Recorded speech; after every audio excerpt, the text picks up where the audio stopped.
কেমন হয় যদি এরকম একটা প্লেটার ইফতার টেবিলে থাকে, তাও আবার হোমমেড, সাথে থাকবে এক গ্লাস ঠান্ডা ঠান্ডা রিফ্রেশিং লাচ্ছি। তো চলুন সেই ভিডিওটাই শেয়ার করব আজকে আপনাদের সাথে।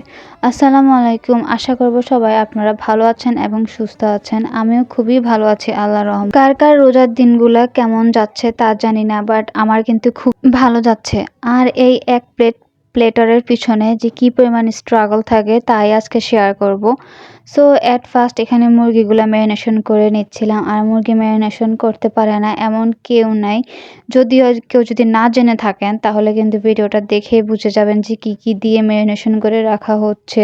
ভালো করে মুরগি ম্যারিনেট করা হয়ে গেলে এগুলো এখন ফ্রিজে রেখে দিব, ভালো করে যাতে মশলাগুলো ঢুকে যায়। আর এখানে একটু পানি বয়েল করে নিচ্ছিলাম। পানি বয়েল করা হয়ে গেলে কয়েক রকমের বেসেস এখানে জাস্ট 15 থেকে 20 সেকেন্ডের মতো রেখে আবার উঠিয়ে নিব। বেশিক্ষণ রাখলে কিন্তু কালারগুলো চলে যাবে।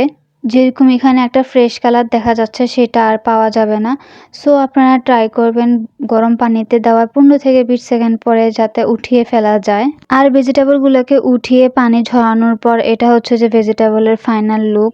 দেখেই হয়তো বুঝতে পেরেছেন যে কতটা কালারফুল এবং সুন্দর হয়েছে।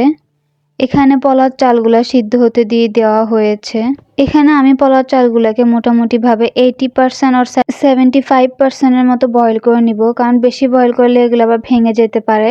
সো এগুলাকে মেলে এখন একটা ফ্যানের নিচে দিয়ে দিব যাতে ভালো করে পানিটা শুকিয়ে একদম চালগুলা ঝরঝরা হয়ে যায়।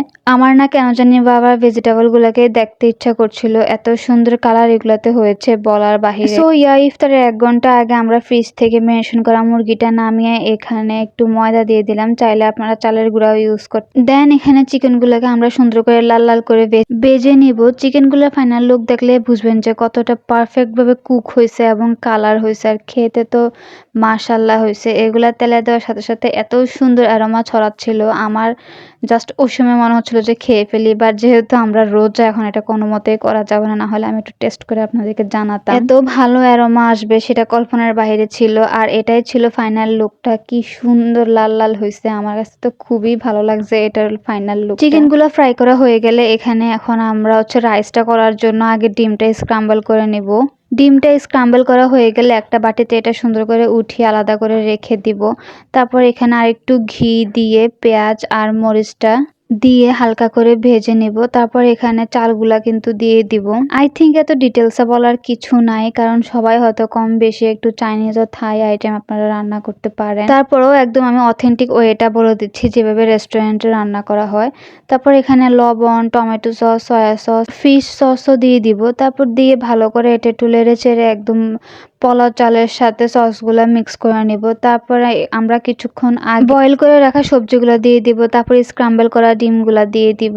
এই তো আমাদের সুন্দর রাইস মেক হয়ে গিয়েছে। অ্যান্ড দেন অ্যাট লাস্টে আবার একটু ঘি দিয়ে দিব, কজ আমার ঘিয়ের ফ্লেভারটা অনেক ভালো লাগে। তো যার কারণে প্রত্যেকটা রান্নাতে ঘি দেওয়া must. And I am so sorry আমি ফার্স্টে থেকে ভিডিওটা দেখাতে পারলাম না। অ্যাট ফার্স্ট আপনারা এখানে একটু ঘি দিয়ে কুচি কুচি করে রসুন হালকা একটু সটে করে নেবেন। তারপর আপনারা আপনাদের পছন্দ অনুযায়ী কয়েক রকমের সবজি এখানে নিয়ে নিতে পারেন। সো আমরা যেগুলো নিয়েছি, বয়েল করা যে সবজিগুলো ছিল এগুলো এখানে দিয়ে দিয়েছি। তারপর কিউব করে কেটে রাখা পেঁয়াজ আর হচ্ছে কাঁচামরিচও অ্যাড করে দিয়েছি। অ্যান্ড অ্যাট লাস্টে আমরা এখানে কর্নফ্লাওয়ার দিয়ে জাস্ট 1 থেকে 2 মিনিট সিদ্ধ করে নিয়েছিলাম। এই তো আমাদের চাইনিজ ভেজিটেবলও রেডি হয়ে গিয়েছে। আর এখানে একদম ঠান্ডা ঠান্ডা রিফ্রেশিং একটা লাচ্ছি বানানো হচ্ছে। লাচ্ছি বানাতে পারেন আই থিঙ্ক এমন কেউ নেই। যদি ডিটেলস লাচ্ছি বানানোর প্রসেস জানতে চান তাহলে কিন্তু আমাকে অবশ্যই কমেন্ট করে জানাতে পারেন। আর এই ছিল আজকে আমার প্লেট। যেহেতু সবসময় ইফতারে ভাজা পোড়া কোনো আইটেম খেতে ভালো লাগে না, তাই আজকে আমি এই প্লেটারটা ট্রাই করেছি। চাইলে কিন্তু আপনারাও ট্রাই করতে পারেন। So that's all for today. এই ছিল আমার আজকের ভিডিও। আল্লাহ হাফেজ।